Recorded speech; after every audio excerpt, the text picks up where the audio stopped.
लड़की पटाना और फिर उसकी करना, यही है इस कहानी में। लेकिन अलग बात यह कि उस लड़की के भाई ने ही मुझे उसे पटाने को कहा। आज मैं यह नई कहानी लाया हूँ जिसमें एक लड़की पटाना है। यह बात तब की है जब मैंने कक्षा 12 पास करके B.Com में एडमिशन लिया था। कुलजीत नर्सरी से ही मेरा सहपाठी था और फास्ट फ्रेंड था। कुलजीत के घर में उसके मम्मी पापा व उससे 1 साल छोटी एक बहन थी। उसके पापा जगजीत सिंह बैंक में मैनेजर थे और कानपुर में पोस्टेड थे। वे छुट्टियों में ही घर आ पाते थे।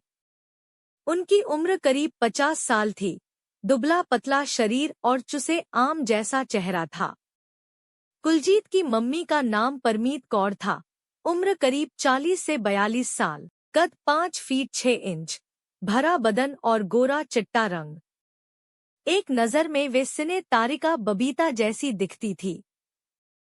कुलजीत की बहन हनीप्रीत पिछले महीने ही 18 साल की हुई थी। करीना जैसी 0 फिगर के कारण मैं उसे करीना ही कहता था। करीना और बबीता आंटी को लेकर मेरे मन में कभी कोई बुरा ख्याल नहीं आया था। इसका एक कारण शायद यह हो कि मेरे पड़ोस में रहने वाले रस्तोगी अंकल की लड़की श्यामली से मेरी सेटिंग थी। 150 रुपए की गिफ्ट के चक्कर में श्यामली बात कर लेती थी। श्यामली से मेरी सेटिंग के बारे में कुलजीत को भी पता था। एक दिन कुलजीत बोला, विजय यार, श्यामली से मेरी भी सेटिंग करा दे। क्यों? बहुत दिल करता है यार। क्या दिल करता है? यही कि कोई लड़की दोस्त बनाने को मिले, सोचकर जी भर गया है। अच्छा, ये बात है। अब कुलजीत सिंह को गर्लफ्रेंड चाहिए? इसमें मेरा क्या भला होगा? तू मेरा दोस्त है यार, इतना काम नहीं करा सकता? करा सकता हूँ, लेकिन इसके बदले तू अपने मोहल्ले में मेरी सेटिंग करा दे। अपने मोहल्ले में किससे करा दूं? कोई ढंग का लड़की है ही नहीं।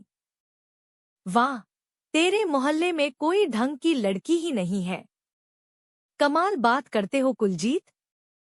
मेरी बहन है हनीप्रीत, उससे कहो तो तुम्हारी सेटिंग करा दूं। वाह मेरे लाल, श्यामली को पटाने के चक्कर में अपनी बहन मुझसे पटवाने को तैयार हो?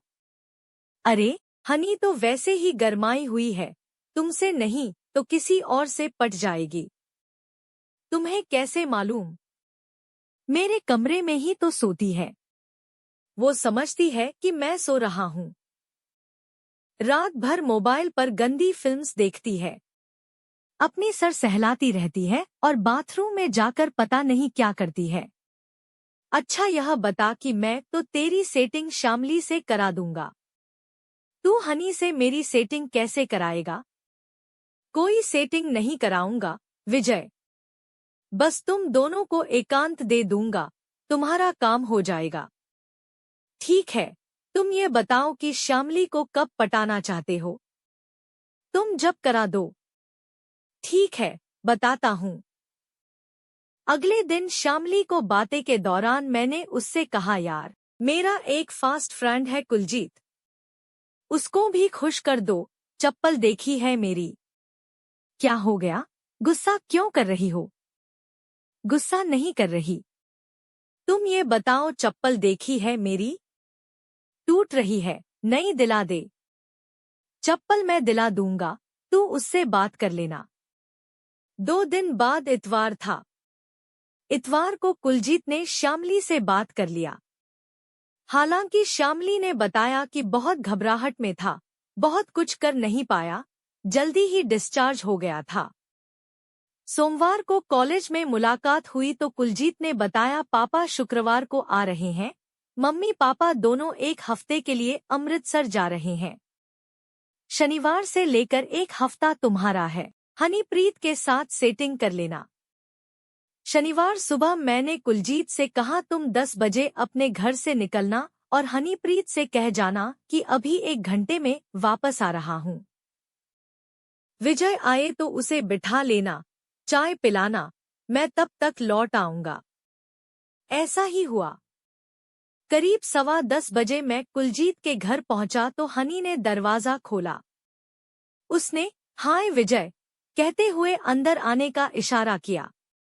बैठो, कुलजीत अभी आ रहा है। सोफे पर बैठते हुए मैंने कहा, आओ तुम भी बैठो। बैठती हूँ, पहले तुम्हारे लिए चाय बना लाऊं। मेरे लिए क्यों? अपने लिए भी बनाओ। बनाऊंगी बाबा, 2 कप बनाऊंगी, हंसती हुई बोली और रसोई की ओर चल दी। तभी हनी पलटी और बोली, चीनी कितनी लेते हो? चीनी न पूछो, यह पूछो कि दूध कितना लेते हो। दूध कितना लेते हो जी? बड़ी अदा से इठलाते हुए हनी ने पूछा। जितना सामने वाला पिला दे। सामने वाला मना कर दे तो ब्लैक टी पी लेंगे। अगर ब्लैक टी भी न पिलाए तो जबरदस्ती की नौबत आ सकती है। जबरदस्ती कैसे? पास आओ तो बताएं। न आए तो हमको आना पड़ेगा। इतना कहकर मैं आगे बढ़ा और हनी का हाथ पकड़कर अपनी ओर खींचा। वो मेरे से टकराई और पीछे हटते हुए बोली, अभी छोड़ दो, कुलजीत आता होगा। कहाँ गया है? ये नहीं पता, लेकिन कह रहा था कि 1 घंटे में लौट आऊंगा। मैंने अपनी जेब से मोबाइल निकाला और कुलजीत को कॉल लगाई। कॉल कनेक्ट हुई तो मैंने पूछा, कहाँ हो भाई? घर के पास ही हूँ। भाई तू दीपेश के घर पहुंच, मैं भी वहीं आता हूँ, फिर घूमने चलेंगे। समझ गया, तेरी सेटिंग हो गई। अब तेरा फोन आने पर ही घर लौटूंगा। कुलजीत अब 3 घंटे नहीं लौटेगा। हनी फिर मुझसे अलग हो गई और ड्राइंग रूम की खिड़की के पर्दे बंद कर दिए, जिससे कमरे में कुछ अंधेरा सा हो गया। ट्यूबलाइट ऑन करके हनी ने मेरी ओर देखा और आंखों ही आंखों में अपने करीब आने का इशारा किया। हनी को अपनी गोद में उठाकर डांस करने लगा। क्या कमाल की डांस करती थी। बिजली की तरह वो मुझ पर टूट पड़ी। मैं हनी को लेकर उसके बेडरूम में आ गया। बेडरूम में लाकर मैंने हनी से कहा, डांस स्टार्ट करते हैं। जब मुझे लगा कि हनी के कपड़े पसीने से अच्छी तरह से गीली हो गई है तो मैंने पंखा चालू किया। फिर बेड पर आ गया। मैंने हनीप्रीत के सर उचकाकर उनके नीचे एक तकिया रख दिया। हनी, यह प्रेम की पराकाष्ठा के क्षण हैं। अब देखना यह है कि तुम इसमें कितना सहयोग करती हो। विजय, तुम बेफिक्र होकर अपना काम करो, मैं पूरी तरह से तैयार हूँ। आई लव यू, विजय। आगे कौमार्य का बैरियर था। अपनी चिल्लाहट को रोकने के लिए हनी ने अपने मुंह को हाथों से दबा लिया। जब मुझे लगा कि मेरी मंजिल करीब है, शायद मुझे इशारा कर रही थी कि इन्हें रगड़ो।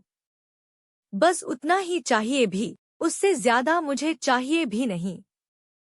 मैं नहीं चाहती कि मम्मी की तरह चलूं। हनी के मुंह से अनजाने में निकली इस बात ने मेरा ध्यान बबीता आंटी की तरफ मोड़ दिया।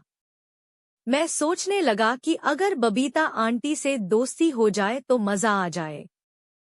क्या सोचने लगे, विजय? कहाँ खो गए? कुछ नहीं, हनी। मैं सोच रहा था कि हमारा साथ कभी न छूटे। कभी नहीं छूटेगा, लेकिन यह बताओ कि तुम्हारा आदत कब छूटेगा? मेरी टांगें दर्द कर रही हैं नाचते नाचते। ना बाबा, आज नहीं। आज ही होगा, हनी। दूसरे राउंड में हम हिप हॉप स्टाइल का मजा लेंगे। ठीक है बाबा, जो करना है जल्दी जल्दी करो, तुम उसकी चिंता न करो। और सुनो, रात को व्हिस्की लेकर आऊंगा। हम लोग 2-2 पेग लगाएंगे और कुलजीत को 4 पेग लगवा देंगे, सो जाएगा। और हम लोग रात भर मौज करेंगे और सिनेमा देखेंगे। बातें करते करते हनी सांस फूलने लगा और शरीर टाइट होकर अकड़ गया। तभी मेरे शरीर से पसीने का फव्वारा छूटने लगा। फव्वारा छूटते ही मैं सोचा कि डॉक्टर से दिखवा लूंगा। इसके बाद हम लोगों ने चाय पी। चाय पीने के दौरान एक दूसरे के साथ बहुत सारे बातें की। इसके बाद मैंने कुलजीत को कॉल किया कि मैं 8 बजे व्हिस्की लेकर आऊंगा, पार्टी करेंगे। रात को वही हुआ। मैंने व हनी ने 2-2 पेग लगाए और कुलजीत 5 पेग लगाकर लुढ़क गया। आंटी अंकल के लौटने तक यह खेल ऐसे ही चलता रहा। उनके लौटने के बाद क्या हुआ,